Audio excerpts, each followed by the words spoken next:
Hello everyone, I hope you all are doing good. आज हम आपके लिए लेकर आए हैं यूजीसी नेट लॉ के अंदर जो कॉन्ट्रैक्ट एक्ट है उससे रिलेटेड हम इंपॉर्टेंट एमसीक्यूज जो प्रीवियस ईयर में आपसे पूछे गए हैं वो हम देखने वाले हैं। तो कमर्शियल लॉ के अंदर ये आता है। कमर्शियल लॉ के अंदर और भी टॉपिक्स आते हैं जैसे कि कॉन्ट्रैक्ट एक्ट हो गया, आपका कंपनीज एक्ट हो गया, पार्टनरशिप एक्ट हो गया, सेल्स एक्ट हो गया। चलिए, तो आज जो हम बात करने वाले हैं कॉन्ट्रैक्ट एक्ट से रिलेटेड इंपॉर्टेंट एमसीक्यूज की हम बात करने वाले हैं। तो जो भी क्वेश्चंस हैं, जो भी मैं आपको बताऊंगा, ज्यादा कुछ डिस्कशन नहीं रखेंगे। और ड्रिल आपको मालूम है, पेन पेपर लेके बैठना है, क्वेश्चन ऑप्शंस बोलूंगा, उसके बाद आपको पॉज करके अपना आंसर देना है और एंड में मुझे कमेंट करके बताना है कि आपका स्कोर क्या रहा। चलिए शुरू करते हैं without wasting any more time. Let's start with our first question. पहला क्वेश्चन आपका है, which of the following is are exception to the rule of strict liability recognised by Ryland versus Fletcher. बहुत ही इंपॉर्टेंट केस है ये, आपको ये अच्छे से मालूम होना चाहिए, इसके बारे में डिटेल में आप पढ़ लेना। चलिए, ऑप्शंस आपके सामने है, defendant's default, act of God, consent of third party and statutory authority. चलिए फटाफट अपना आंसर बताइए। And the right answer is answer D. D बात करता है second and fourth are correct, मतलब act of God and statutory authority जो है इसके एक्सेप्शंस हैं स्ट्रिक्ट लायबिलिटी। अब देखिए, इससे आपके और भी क्वेश्चंस निकल के आते हैं कि strict liability and absolute liability. तो आपको इन दोनों के बारे में मालूम होना चाहिए कि स्ट्रिक्ट लायबिलिटी और एब्सोल्यूट लायबिलिटी किस बारे में बात करता है। जैसे कि स्ट्रिक्ट लायबिलिटी क्या है कि अगर कोई भी फॉल्ट नहीं भी होता है तब भी आपकी लायबिलिटी आएगी। वैसे ही आपको एब्सोल्यूट लायबिलिटी के बारे में भी पढ़ लेना है, रायलैंड वर्सेस फ्लेचर पढ़ लेना है, एमसी मेहता का जो केस है उसके बारे में भी आपको मालूम होना चाहिए। ये बहुत ही इंपॉर्टेंट टॉपिक है कॉन्ट्रैक्ट एक्ट के। चलिए, तो मैं आपको साथ में ये बताते जाऊंगा, तो ये आपका होमवर्क रहेगा, आपको ये अच्छे से तैयारी करनी है इनके बारे में भी। एक एक क्वेश्चन में हम देखेंगे, कहीं पर अगर कुछ निकल के आता है तो इंपॉर्टेंट टॉपिक्स आपसे शेयर करते जाऊंगा। आपको जाकर क्या करना है, उनको पढ़ लेना है, तो आपका आधा काम यहीं पर हो जाएगा। चलिए नेक्स्ट क्वेश्चन की ओर बढ़ते हैं। Which of the following aspects are the part of undue influence. Undue influence आपको ध्यान आना चाहिए। कॉन्ट्रैक्ट एक्ट का किस सेक्शन के बारे में बात हो रही है? डायरेक्ट सेक्शंस भी पूछे जाते हैं तो आपको मालूम होना चाहिए। मैं बात कर रहा हूं सेक्शन 16 की। इंपॉर्टेंट है इंडियन कॉन्ट्रैक्ट एक्ट का। ऑप्शंस आपके सामने है। पहला, inability to dominate the will of other. B, a party unduly influencing and another party being unduly influenced are on equal footing. C, a relationship involving trust and confidence. D, in a relationship one party is a person in mental distress. मतलब कुल मिलाकर definition की बात कर रहा है। चलिए answer बताइए अपना। And the right answer is answer C. मैं ज्यादा गैप आपको नहीं दूंगा, आपको क्या करना है, वीडियो पॉज करके अपना आंसर बताना है, वरना अदरवाइज वीडियो काफी लेंदी हो जाता है। चलिए, तो आंसर सी बात करता है सी एंड डी ओनली के बारे में। मतलब कि सी और डी क्या बात करते हैं, relationship which involve trust and confidence. तो ऑब्वियसली अनड्यू इन्फ्लुएंस क्या होता है, जब आप, जैसे कि इसका एग्जांपल, सबसे बेस्ट एग्जांपल हो सकता है लॉयर और उसका क्लाइंट। ठीक है, लॉयर एंड क्लाइंट। लॉयर और उसका क्लाइंट के बीच में क्या होता है, क्लाइंट अपनी सारी इंफॉर्मेशन लॉयर को देता है, ट्रस्ट बिल्ड होता है, कॉन्फिडेंस एक दूसरे में होता है। ठीक है, एंड वो उसको डोमिनेट भी कर सकता है, राइट। ऐसे ही डी बात करता है, in relationship one party is a person in mental distress. अगर आप सेक्शन 16 का सेक्शन 2 में, शायद ये बी वाला होता है पॉइंट, जो इस बारे में मेंटल रिलेटेड बात करता है कि सामने वाला व्यक्ति अगर मेंटली या फिजिकली डिसेबल है और आप उस चीज में आ रहे हैं तो आप अंडू इन्फ्लुएंस पर यूज कर सकते हैं, तो वो भी अंडू इन्फ्लुएंस की कैटेगरी में जाता है। तो कुछ नहीं है, आपको जो भी ये फ्रॉड हो गया, एंड इन्फ्लुएंस हो गया, कोएर्जन हो गया, ये सारे डेफिनेशंस आपको अच्छे से पढ़ के जाने, काफी क्वेश्चन इनमें से पूछे जाते हैं। चलिए नेक्स्ट क्वेश्चन पर चलते हैं। Which of the following statements are wrong. ये जब इस तरीके के क्वेश्चन आए तो आपको काफी इन पर ध्यान देना है कि क्या पूछा है, रॉन्ग पूछा है, करेक्ट पूछा है, क्योंकि हमारी एक मेंटेलिटी क्या होती है कि हम देखते हैं कि सही क्या है। ठीक है, कई बार इस तरीके से कंफ्यूजन हो जाती है, एग्जाम में इतना प्रेशर होता है कि आप करेक्ट इनकरेक्ट को गलत पढ़ लेते हो और आप वहां पर अपने मार्क्स गवा देते हो। तो इस तरीके की गलती नहीं करनी है, अच्छे से हमें क्वेश्चंस रीड करना है। तो ऑप्शंस आपके सामने है। Fraud renders a contract void. B बात करता है misrepresentation renders a contract voidable. C बात करता है मिसरिप्रेजेंटेशन इज मोर और less an intentional wrong whereas fraud may be quite innocent. D बात करता है damages for loss caused by innocent misrepresentation are assessed on the same principle as in the case of a deliberate fraud। अच्छा question है ये, 2016 में आपसे पूछा गया है। चलिए फटाफट आंसर बताइए। And the right answer is answer A and C only. अब क्या बात कर रहे हैं, यहां पर उन्होंने पूछा है कि गलत क्या है, which of the following statements are wrong, तो ए और सी रॉन्ग है। ए क्या बात करता है, fraud renders a contract void. आपको मालूम होना चाहिए कि वॉइड नहीं वॉइडेबल होता है। राइट इसके लिए आपको क्या पढ़ना है, सेक्शन जैसा कि मैंने आपको बताया 14, 15, 16 ये सारे ही इंपॉर्टेंट है, 17 हो गया, 18 हो गया, ये सारे ही इंपॉर्टेंट है, कोएर्जन, फ्रॉड, मिसरिप्रेजेंटेशन, ये सब ही सेक्शंस आपको काफी अच्छे से पढ़ने हैं। एंड देन सी वाला क्या बात करता है, मिसरिप्रेजेंटेशन इज मोर और लेस और an intentional wrong whereas fraud may be quite innocent, ये तो पढ़कर ही पता चल रहा है कि गलत है। चलिए आगे बढ़ते हैं। क्वेश्चन 4 बात करता है, consider the following statement and give correct answer which the help of code given below. The case of मोहरी बीवी वर्सेस धर्मोदास घोष, तो ये बहुत ही इंपॉर्टेंट केस है मोहरी बीवी वर्सेस धर्मोदास घोष का, जो ये केस है काफी इंपॉर्टेंट है, माइनर कॉन्ट्रैक्ट से रिलेटेड ये बात करता है। चलिए ऑप्शंस आपके देखते हैं।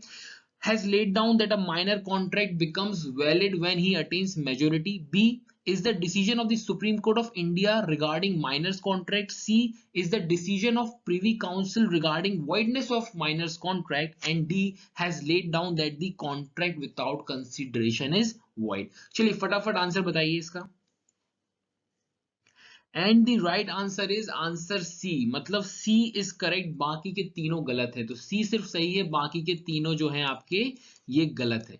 देखिए क्या बात करता है, C is the decision of Privy Council regarding voidness of minor's contract. चलिए मैं थोड़ा सा आपको इस केस को एक्सप्लेन कर देता हूँ। मोहरी बीवी वर्सेस धर्मोदास घोष में क्या हुआ था, जो धर्मोदास घोष है ये क्या था, ये माइनर था आपका, ठीक है। और एक इसमें ब्रह्मोदत्त करके व्यक्ति था जो कि पैसा वगैरह जो है लोन पर दूसरों को दिया करता था, लेंडिंग का बिजनेस था उसका। तो जो एजेंट के थ्रू वो अपना काम करता था, एजेंट को मालूम था कि जो आपका ये धर्मोदास है ये क्या है, ये माइनर है, ठीक है, तब भी इसको पैसे दे दिया जाता है और धर्मोदास क्या करता है, अपनी कुछ प्रॉपर्टी उसके पास मॉर्गेज के तौर पर रख देता है। अब क्या होता है कि जब उसकी मदर को पता चलता है, धर्मोदास घोष की मदर को पता चलता है, तो वो केस कर देती है कि ये जो है ये वॉइड है, ये जो भी प्रॉपर्टी रखी है ये ग्राउंड वैलिड नहीं है।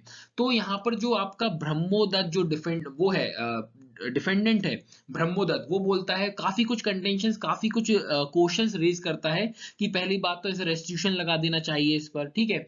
दूसरा कि जो माइनर का कॉन्ट्रैक्ट है वो क्या है, वॉइडेबल है, वॉइड नहीं है, ठीक है। तो इस तरीके से कि या फिर उनको जो है पूरा पैसा वापस करना चाहिए, और बहुत तरीके के उन्होंने क्वेश्चंस उठाए हैं, उतना डिटेल में हम नहीं जाएंगे। तो मेन हमें जो फंडा समझना था, मैंने आपको केस समझा दिया, केस क्या था, ठीक है।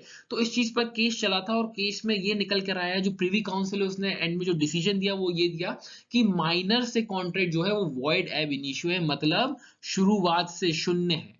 वॉइड एब इनिशियो मतलब स्टार्टिंग से ही वॉइड है, वॉइड एब इनिशियो स्टार्टिंग से ही क्या है, वॉइड है, ये इसमें बोला गया। ये बहुत ही इंपॉर्टेंट केस है, इसको आप डिटेल में पढ़िएगा, आपके एग्जाम में वापस से ये पूछा जा सकता है।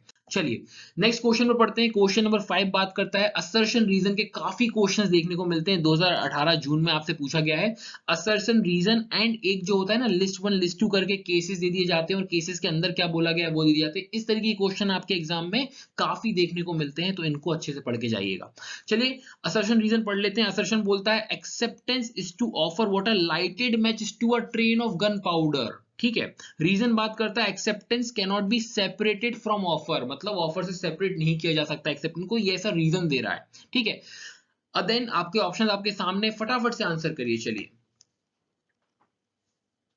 And the right answer is answer A. A आपका आंसर सही है, A is true but R is false. तो क्या बोल रहा है, असर्शन जो है वो सही है कि acceptance is to offer what a lighted match to a train of gunpowder, but इन्होंने बोला रीजन जो है ये गलत है। चलिए आगे बढ़ते हैं, सिंपल सा है, आपको समझ में आ गया होगा। गन पाउडर ट्रेन जो लाइट मैच क्या करता है, आप माचिस लगाते हो गन पाउडर में तो क्या करता है, फायर, वैसा ही एक्सेप्टेंस ऑफर के लिए। बट क्या एक्सेप्टेंस को सेपरेट किया जा सकता है ऑफर से, तो यहाँ पर जो उन्होंने रीजन बोला है कि सेपरेट नहीं किया जा सकता, बट ऐसा नहीं है। तो चलिए आगे बढ़ते हैं।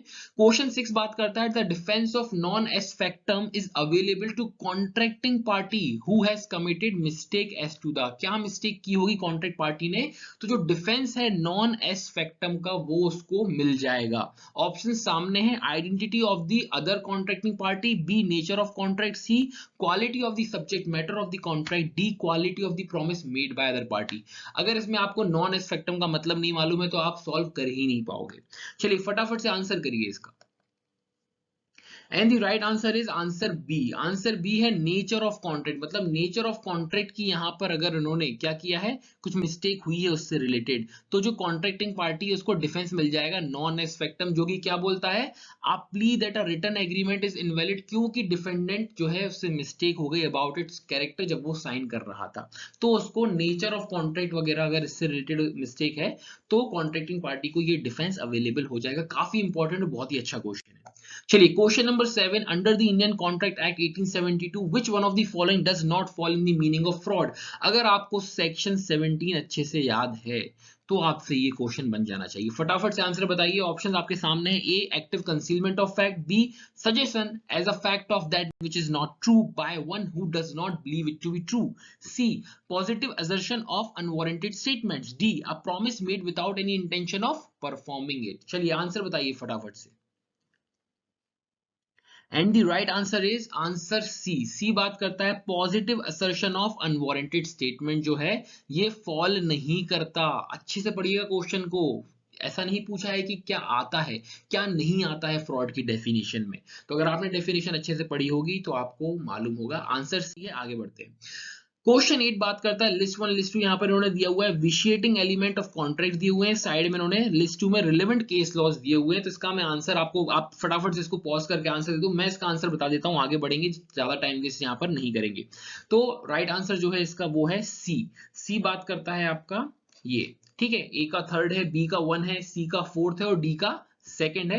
देखिए इस तरीके के क्वेश्चंस को मैं आपको एक ट्रिक दे देता हूँ कि जैसे कि मान के चलो थोड़ा सा टफ आ गया है ना, अगर आपको 4 केसेस दिए हुए हैं, 3 आपको नहीं समझ में आ रहा, बस एक आपको मालूम है कि हाँ भाई ये तो इसका है, इससे भी आप सॉल्व कर सकते हो। जैसे कि अगर इस केस में देखूं कि अगर मुझे ये मालूम है कि जो आपका फ्रॉड है, फ्रॉड का मुझे मालूम है कि डेरी वर्सेस पी किसका आंसर है, ठीक है, ये मुझे मालूम, बाकी ये 3 मुझे नहीं मालूम है। तो आप ऑप्शन पर जाओगे, आप देखोगे कि सी में 4th कहाँ आ रहा है, तो हमें देखने को मिल रहा है बी और सी, ये 2 ऑप्शन है, मतलब 2 ऑप्शन आपके एलिमिनेट हो गए।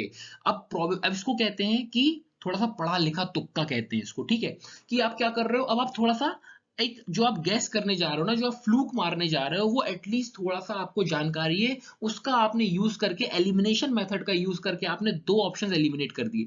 अब बचे बी और सी, तो एटलीस्ट थोड़ा सा दिमाग लगा के आप, अगर चलो गलत हो भी जाता है तो ठीक है, बट एटलीस्ट आप एक अच्छा गैस तो लगाया आपने, है ना। वरना ऐसा तो नहीं कि जय माता दी जय माता दी जय माता दी और कोई भी ऑप्शन लगा दिया, क्या होगा उसमें, वो तो गलत ही होना है। प्रोबेबिलिटी क्या है, 25% रहेगी मतलब आपकी, ठीक है। इसमें एटलीस्ट ये तो है कि आप 50-50 तो है, 50-50 पे तो पहुंचे आप कि हाँ चलो एक गलत है एक सही है, हो सकता है सही भी हो जाए आपका, है ना। तो एटलीस्ट एक बेहतर तरीके से करें, ऐसा ना करें तुक्का की बस मन से कुछ भी अक्कड़ वक्कड़ बम्बे बो करके आप ऐसे आंसर ना लेकर आए, क्योंकि ऐसे में कुछ नहीं होना है, आपका एग्जाम निकलने के चांसेस बहुत कम हो जाएंगे। इसका मतलब सीरियस नहीं हो, है ना।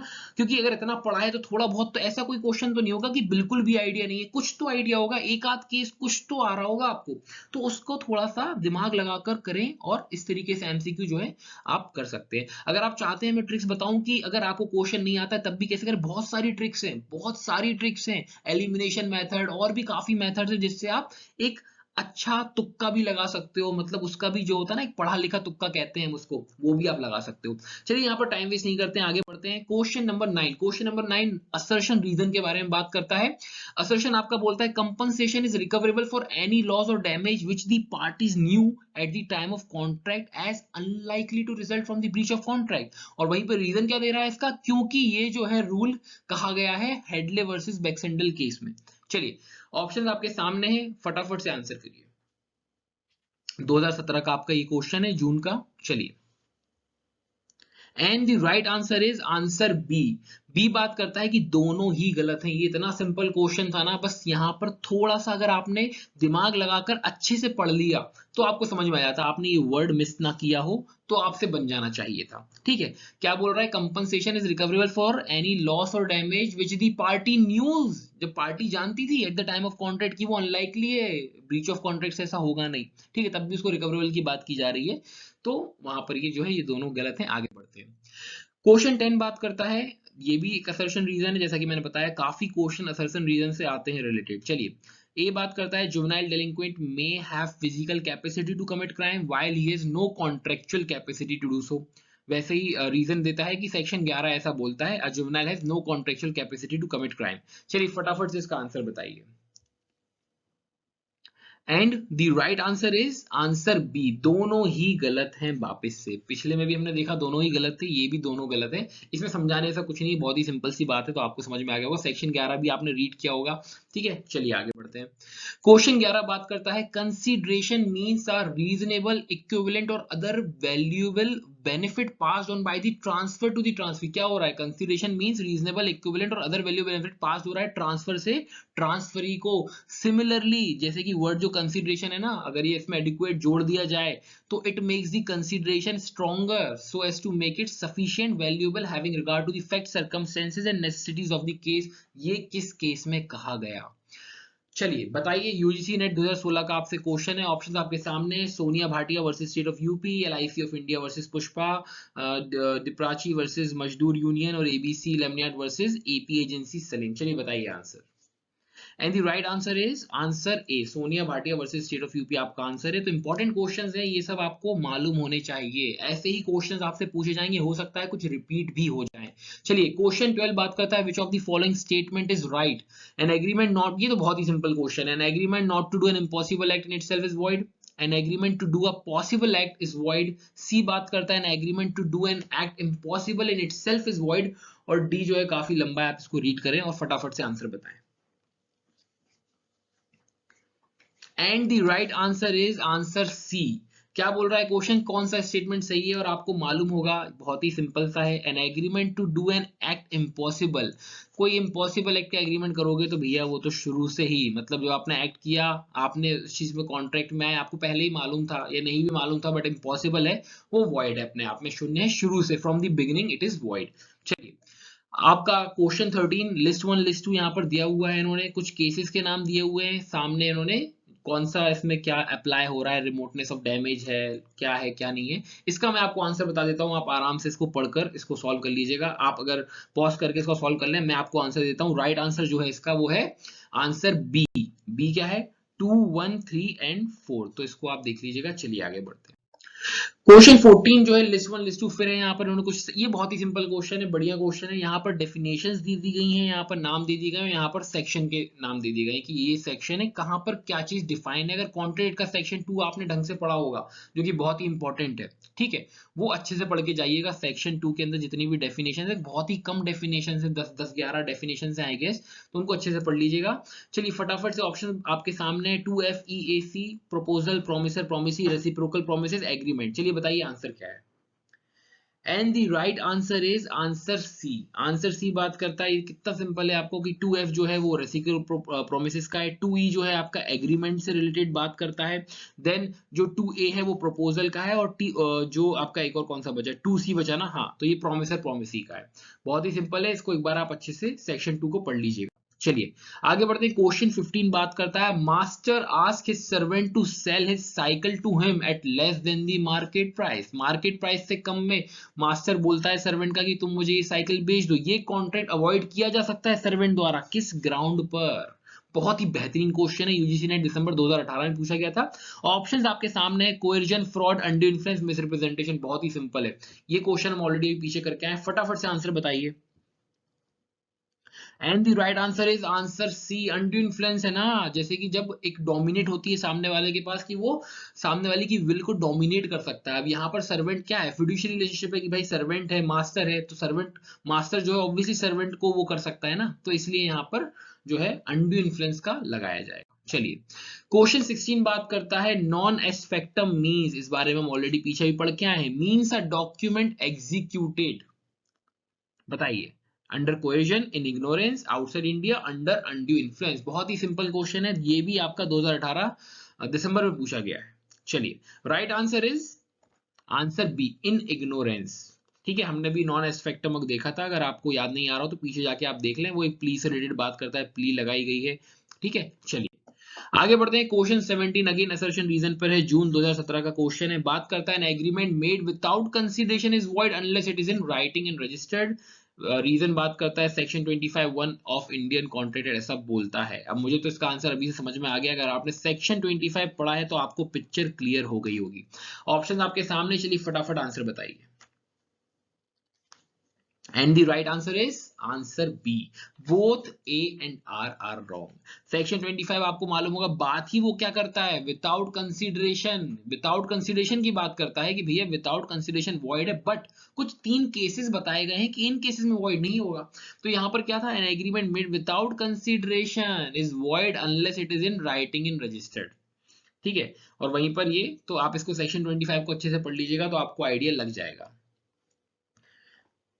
क्योंकि यहाँ पर क्या है, यहाँ पर ये विद कंसिडरेशन की बात कर रहा है और सेक्शन ही विदाउट कंसिडरेशन की बात कर रहा है, तो इस चक्कर में ये जो है ये गलत है। चलिए आगे बढ़ते हैं। Question 18, Hadley versus Baxendale is a leading case on, important case है भैया, इसको पढ़ लेना आप, ये आपका होमवर्क है।